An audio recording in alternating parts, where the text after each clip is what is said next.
ನಮಸ್ಕಾರಗಳು ಎಲ್ಲಾ ಪ್ರೀತಿಯ ನೆಚ್ಚಿನ ಪ್ರೇಕ್ಷಕರೇ. ನಾನು ನಿಮ್ಮ ಪ್ರೀತಿಯ ಸಂಹಿತಾ ಉಪಾಧ್ಯಾಯ. ಹೊಸದೊಂದು ವಿಡಿಯೋಗೆ ಎಲ್ಲಾ ನೆಚ್ಚಿನ ಪ್ರೇಕ್ಷಕರಿಗೆ ಸ್ವಾಗತ. ಆದರಣೀಯ ಎಲ್ಲಾ ನನ್ನ ಪ್ರೀತಿಯ ಪ್ರೇಕ್ಷಕರೇ, ನಿಮ್ಮಲ್ಲಿ ನನ್ನದೊಂದು ಕಳಕಳಿಯ ಬೇಡಿಕೆ. ನಾನು ಈ ಚಾನೆಲ್ ಶುರು ಮಾಡಿ ಹತ್ತತ್ರ 1 ವರ್ಷವಾದ್ರೂ ಸಹ ಇನ್ನೂ ಸಹ 1,000 ಸಬ್ಸ್ಕ್ರೈಬರ್ಗಳು ಕೂಡ ಆಗಲಿಲ್ಲ. ಪ್ರತಿ ಬಾರಿಯೂ ಕೂಡ ಪ್ರತಿಯೊಂದು ವಿಡಿಯೋ ಅಪ್ಲೋಡ್ ಮಾಡಿದ ನಂತರ ಸಾಕಷ್ಟು ಜನ ವಿಡಿಯೋ ನೋಡುವರು, ಆದ್ರೆ ಅದರಲ್ಲಿ ಕೇವಲ ಒಬ್ಬರೋ ಇಬ್ಬರೋ ಸಬ್ಸ್ಕ್ರೈಬ್ ಮಾಡುವರಷ್ಟೇ ಹೊರತು ಬೇರೆ ಎಲ್ಲರೂ ಕೇವಲ ವಿಡಿಯೋ ಮಾತ್ರ ನೋಡುವರು. ಇದು ಮಾತ್ರ ತುಂಬಾ ಬೇಸರದ ಸಂಗತಿ.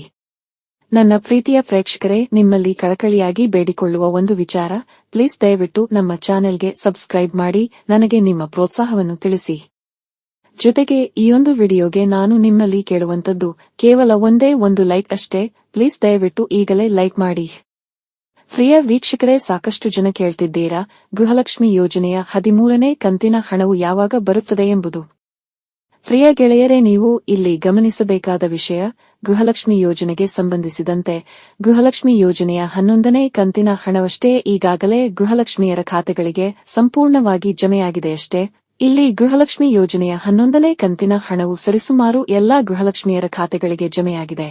ಜೊತೆಗೆ ನಿಮ್ಮಲ್ಲಿ ಯಾರಿಗಾದ್ರೂ ಸಹ ಗೃಹಲಕ್ಷ್ಮಿ ಯೋಜನೆಯ 11ನೇ ಕಂತಿನ ಹಣವು ಜಮೆಯಾಗದಿದ್ದಲ್ಲಿ ದಯವಿಟ್ಟು ಈ ವಿಡಿಯೋ ಕೆಳಗೆ ಕಮೆಂಟ್ ಮೂಲಕ ತಿಳಿಸಿ. ಪ್ರಿಯ ಗೆಳೆಯರೇ, ಗೃಹಲಕ್ಷ್ಮಿ ಯೋಜನೆಯ 12ನೇ ಕಂತಿನ ಹಣವು ಯಾರ ಖಾತೆಗಳಿಗೂ ಇನ್ನೂ ಸಹ ಜಮೆಯಾಗಿಲ್ಲ. ಜೊತೆಗೆ ಈ ಹಿಂದೆ ಅಂದರೆ ಕಳೆದ ವಾರ ಮಾನ್ಯ ಸಚಿವರು ಹೇಳಿದ ಪ್ರಕಾರ ಗೃಹಲಕ್ಷ್ಮಿ ಯೋಜನೆಯ 11 ಮತ್ತು 12ನೇ ಈ 2 ಕಂತಿನ ಹಣವನ್ನು ಜಮೆ ಮಾಡಲಾಗುವುದು ಮತ್ತು ಇದೇ ತಿಂಗಳ ಅಂದರೆ ಆಗಸ್ಟ್ 25ನೇ ತಾರೀಕಿನೊಳಗೆ ಗೃಹಲಕ್ಷ್ಮಿ ಯೋಜನೆಯ 13ನೇ ಕಂತಿನ ಹಣವನ್ನು ಸಹ ಜಮೆ ಮಾಡಲಾಗುವುದು ಎಂದು ಹೇಳಿದ್ದರು. ಆದರೆ ಇವತ್ತು ಆಗಸ್ಟ್ 25, ಇದುವರೆಗೂ ಗೃಹಲಕ್ಷ್ಮಿ ಯೋಜನೆಯ 12ನೇ ಕಂತಿನ ಹಣವೇ ಬರಲಿಲ್ಲ.